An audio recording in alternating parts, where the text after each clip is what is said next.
Mau perut kempis, mau pinggang cantik, ini senaman kita buat sama-sama. Setiap hari 1 ke 2 kali. Kalau lazim 2 kali. Kalau tak lazim 1 kali ya.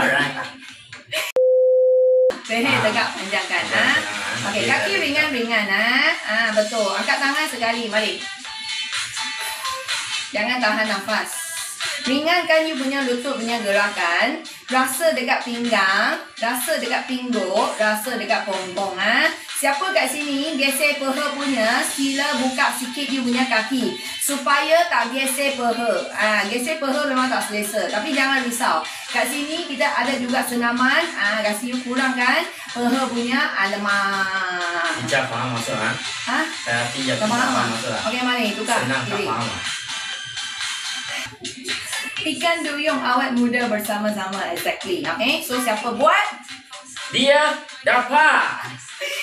Okay, dua-dua tangan leher panjangkan. Angkat lengan je, bukan angkat bahu Sentiasa maintain you punya perut yang kemut tu. Sentiasa maintain panjangkan you punya leher. Turunkan bahu. Ini yang penting. Okay.